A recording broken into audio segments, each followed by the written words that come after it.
આથી રાજ્યભરની સાથે મહેસાણા જિલ્લામાં પણ ધોરણ 10 અને 12ની બોર્ડની પરીક્ષાનો ઉત્સાહભર્યા વાતાવરણમાં પ્રારંભ થયો છે। જિલ્લાના વિવિધ પરીક્ષા કેન્દ્રો પર વહેલી સવારથી જ વિદ્યાર્થીઓ અને વાલીઓની ચહેલ પહેલ જોવા મળી। પ્રથમ દિવસે પરીક્ષા આપવામાં આવેલા વિદ્યાર્થીઓનું શાળા દ્વારા કુમકુમ તિલક કરી મોં મીઠું કરાવી ભાવભીનું સ્વાગત કર્યું, જેથી વિદ્યાર્થીઓ તણાવમુક્ત રહી પરીક્ષા આપી શકે। મહેસાણા શહેરમાં હાલમાં વકરતી જતી ટ્રાફિકની સમસ્યા આગામી બોર્ડની પરીક્ષાઓને ધ્યાનમાં રાખીને મહેસાણાના ધારાસભ્ય મુકેશભાઈ પટેલે જિલ્લા કલેક્ટરને પત્ર લખી મહત્વની રજૂઆત કરી।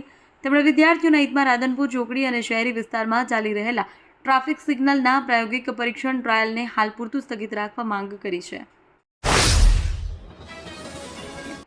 મહેસાણા શહેરમાં હાલમાં વકરતી જતી ટ્રાફિકની સમસ્યાના આગામી બોર્ડની પરીક્ષાઓને ધ્યાનમાં રાખીને મહેસાણાના ધારાસભ્ય મુકેશભાઈ પટેલે જિલ્લા કલેક્ટરને પત્ર લખી મહત્વની રજૂઆત કરી। તેમણે વિદ્યાર્થીઓના હિતમાં રાધનપુર ચોકડી અને શહેરી વિસ્તારમાં ચાલી રહેલા ટ્રાફિક સિગ્નલના પ્રાયોગિક પરીક્ષણ ટ્રાયલને હાલ પૂરતું સ્થગિત રાખવા માંગ કરી છે। મહેસાણા શહેરના રાધનપુર રોડ પર આવેલા કાશી વિશ્વનાથ મંદિર પાસે પાર્ક કરેલું એક હોન્ડા એક્ટિવા થોડા દિવસે ચોરાઈ હોવાની ઘટના સામે આવી છે। આ અંગે મહેસાણા તાલુકા પોલીસ મથકમાં ફરિયાદ નોંધવામાં આવી છે।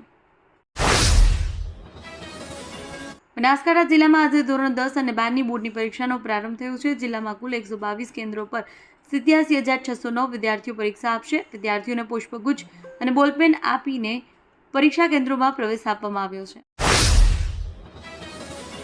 દાંતા તાલુકાના કુંભારિયા ગામમાં સર્વે નંબર 203 પર ગેરકાયદેસર રીતે બનાવેલો રસ્તો તંત્ર દ્વારા હટાવી દેવામાં આવ્યો છે। કાર્યવાહી આજે વહેલી સવારે હાથ ધરવામાં આવી।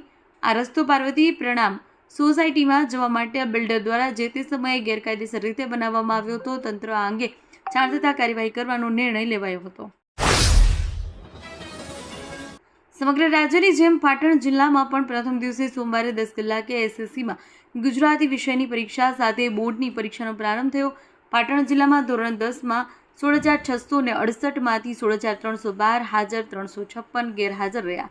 એચએસસી સહકાર પંચાયતમાં 112 માંથી 107 હાજર અને 5 ગેરહાજર રહ્યા હતા। સવારના સેશનમાં એક પણ કોપી કેસ નોંધાયો નથી। કડી કલ્યાણપુરા રોડ પર હનુમંત પ્લાઝા સામે આવેલા લીમડાના ઝાડમાં અચાનક આગ લાગવાની ઘટના સામે આવી। ફાયરની ટીમે સમયસર પહોંચી આગ પર કાબુ મેળવ્યો, મોટી દુર્ઘટના ટળી। મહેસાણા જિલ્લા લોકલ ક્રાઇમ બ્રાન્ચની ટીમે હાઈવે પેટ્રોલિંગ દરમિયાન એક મોટી સફળતા હાંસલ કરી છે। દિલ્હી અને ઉત્તર પ્રદેશ જેવા રાજ્યોમાંથી કાર ચોરી કરતી મુંબઈમાં વેચાણ કરતી એક રીઢા ગુનેગારોની આંતરરાજ્ય ગેંગનો પર્દાફાશ કર્યો છે। પોલીસે નાગલપુર કોલેજ 3 રસ્તા પાસેથી 2 આરોપીની ધરપકડ કરી તેમની પાસેથી ચોરીની 3 કાર સહિત 15 લાખનો મુદ્દામાલ જપ્ત કર્યો। વિસનગર શહેરના જીટી રોડ પર આવેલા નગરપાલિકા સંચાલિત જીટી કોમ્પ્લેક્સમાં એક દુર્ઘટના બની। કોમ્પ્લેક્સમાં ઉપરના માળે ગેલેરીના એક ભાગ અચાનક ધડાકાભેર તૂટી પડ્યો। આ ઘટનાના કારણે આસપાસના દુકાનદારો રાહદારીઓમાં ગભરાટ ફેલાયો। અમદાવાદના નગરદેવી ભદ્રકાળી માતાજીની આજે એટલે કે 26 ફેબ્રુઆરીના રોજ સવારે ભવ્ય નગરયાત્રા નીકળી હતી। મેયર અને સ્ટેન્ડિંગ કમિટી ચેરમેન દેવાંગ દાણીએ પહિદ વિધિ કરી નગરયાત્રાનું પ્રસ્થાન કરાવ્યું। નગરયાત્રામાં માતાજીનો રથ, નાસિક ઢોલ, અખાડાના કલાકારો, ભજન મંડળીઓ, મોટી સંખ્યામાં વાહનોનો કાફલો જોડાયો। નગરયાત્રા આવે નિજ મંદિરે પરત ફરી યાત્રા શાંતિપૂર્ણ માહોલમાં પૂર્ણ થઈ। ઉલ્લેખનીય છે કે 26 ફેબ્રુઆરી અમદાવાદનો સ્થાપના દિવસ છે।